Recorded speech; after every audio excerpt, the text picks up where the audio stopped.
नमस्कार। प्रादेशिक समाचार के साथ मैं कामिनी। राज्य के विभिन्न हिस्सों में हो रही बारिश के कारण जनजीवन हुआ प्रभावित। बारिश से जुड़ी विभिन्न घटनाओं में 5 की मौत। मौसम विभाग ने गढ़वा, पलामू और चतरा में आज भारी बारिश की चेतावनी जारी की। राष्ट्रपति द्रौपदी मुर्मू ने कहा, राज्यों के समावेशी और निरंतर विकास पर देश का भविष्य निर्भर करता है। उन्होंने राज्यों से एक दूसरे की सर्वोत्तम कार्यशैलियों और अनुभवों को सीखने को कहा। केंद्र सरकार रांची में करेगा राष्ट्रीय कोयला और ऊर्जा अनुसंधान केंद्र की स्थापना। विकास कार्यों पर होगा जोर।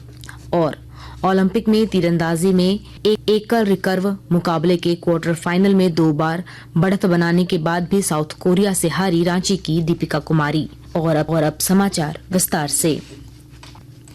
राज्य के अधिकतर हिस्सों में हो रही भारी बारिश से सामान्य जनजीवन प्रभावित हुआ है।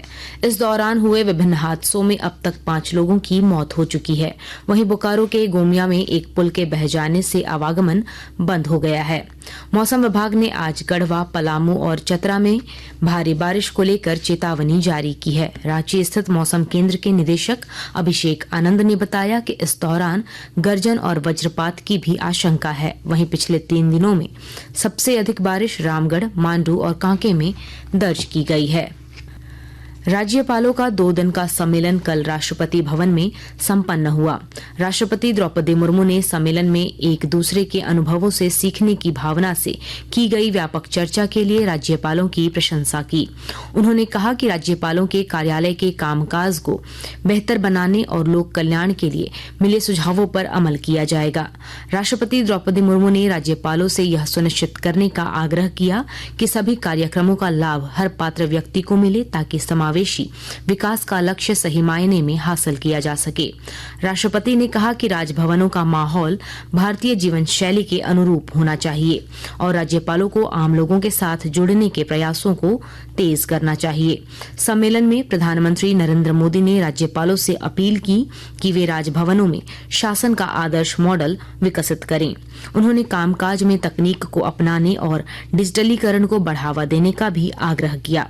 प्रधानमंत्री ने शैक्षिक परिसरों को नशामुक्त बनाने के लिए इन संस्थानों के पूर्व विद्यार्थियों का सहयोग लेने की अपील की। प्रधानमंत्री नरेंद्र मोदी ने कहा है कि भारत अतिरिक्त खाद्यान्न का उत्पादन करने वाला देश है और वह वैश्विक खाद्य सुरक्षा और वैश्विक पोषण सुरक्षा कार्यों में लगा हुआ है। प्रधानमंत्री ने आश्वासन दिया कि सरकार किसानों के जीवन में सुधार लाने के उद्देश्य से सुधारों और उपायों के साथ कृषि क्षेत्र को मजबूत कर रही है।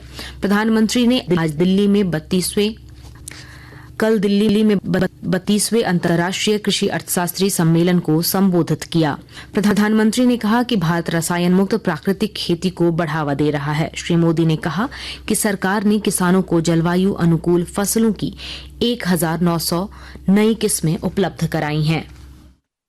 हम अपने किसानों को सपोर्ट करने के लिए एक पूरा इकोसिस्टम डेवलप कर रहे हैं। भारत का बहुत जोर क्लाइमेट रेजिलिएंट क्रॉप से जुड़ी रिसर्च एंड डेवलपमेंट पर है। बीते 10 सालों में हमने करीब 1900 नई क्लाइमेट रेजिलिएंट वैरायटी अपने किसानों को दी है।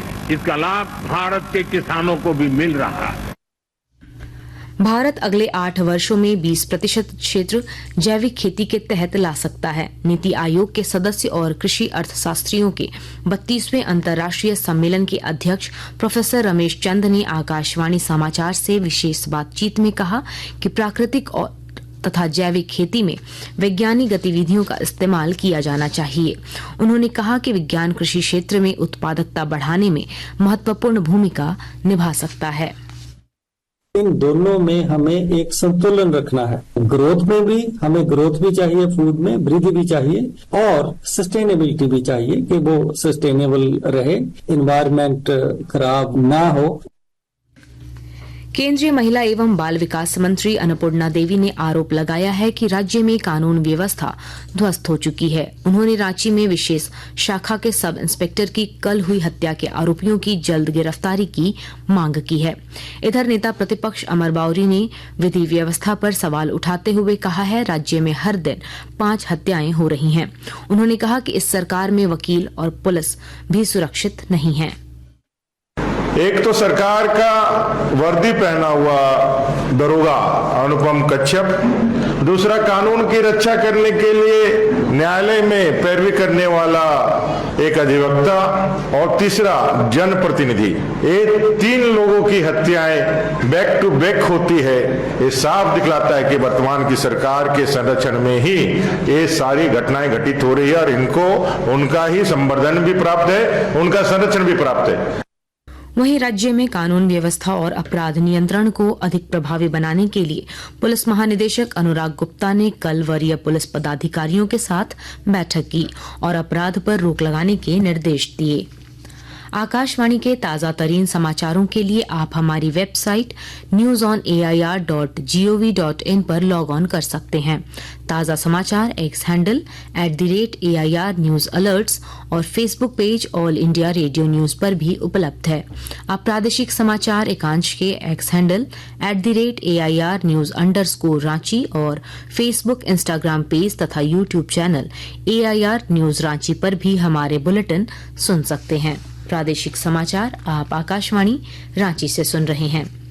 कोयला मंत्रालय रांची में राष्ट्रीय कोयला और ऊर्जा अनुसंधान केंद्र की स्थापना करेगा। मंत्रालय ने अगले वर्ष के लिए बनाई गई अपनी योजना में इसे शामिल किया है। 39 करोड़ रुपए की लागत वाले इस केंद्र में कोयला प्रौद्योगिकी के अनुसंधान और विकास पर कार्य किया जाएगा। इस वर्ष अक्टूबर महीने तक इस केंद्र का उद्घाटन होने की संभावना है। राज्य सरकार द्वारा शुरू किए गए मुख्यमंत्री मैया सम्मान योजना के पहले दिन ही विभाग को 2582 आवेदन प्राप्त हुए हैं। महिला बाल विकास एवं सामाजिक विभाग के सचिव मनोज कुमार ने कल बताया कि इस योजना का लाभ राज्य की लगभग 50 लाख महिलाओं को दिया जाना है। उन्होंने कहा कि पहले दिन ही इस योजना से संबंधित वेबसाइट को 15 लाख लोगों ने देखा। श्री कुमार ने बताया कि इस योजना का लाभ 21 से 50 वर्ष तक की वैसी महिलाओं को दिया जाएगा जो किसी अन्य पेंशन योजना का लाभ नहीं ले रही हैं। रांची रेल मंडल से चलने वाली 24 ट्रेनों में जनरल डब्बों की संख्या बढ़ाई जाएगी। रेल मंत्रालय ने कहा है कि यात्रियों की भीड़ को देखते हुए इसे जल्द ही लागू किया जाएगा।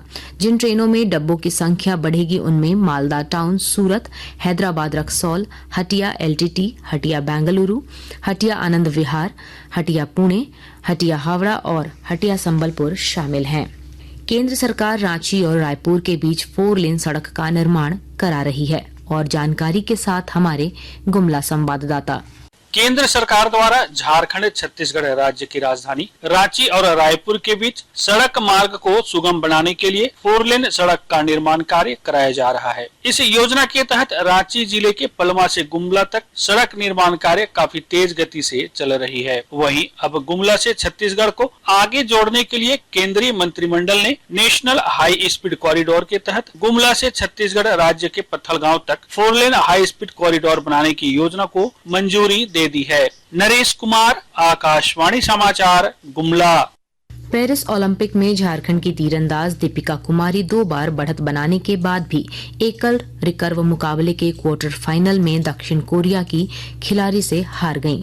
इसके साथ ही तीरंदाजी में भारतीय चुनौती खत्म हो गई है और ओलंपिक में तीरंदाजी पदक के लिए भारत का 36 वर्षों का इंतजार जारी रहेगा। और अब अखबारों की सुर्खियां। प्रभात खबर ने पहले पन्ने पर रांची के कांके में विशेष शाखा के दारोगा की गोली मारकर हत्या किए जाने की खबर को अपनी हेडलाइन बनाई है। हिंदुस्तान ने लिखा है, खूंटी जिले से पुलिस ने 5 करोड़ रुपए के नशीले पदार्थ और 15 लाख रुपए नकद के साथ 5 लोगों को गिरफ्तार किया है। दैनिक भास्कर ने दिसंबर महीने से ट्रेनों में वेटिंग टिकट को खत्म करके कंफर्म सीट देने की खबर को पहले पन्ने पर प्रकाशित किया है। दैनिक जागरण लिखता है, राज्य भर में भारी बारिश से कोयला खदानों में भरा पानी, रामगढ़ के रजरप्पा मंदिर परिसर में बाढ़ जैसे हालात। अंग्रेजी अखबार द टाइम्स ऑफ इंडिया ने पहले पन्ने पर देश में हो रहे अंग प्रत्यारोपण में 10% मरीज के विदेशों के होने की खबर को प्रकाशित किया है।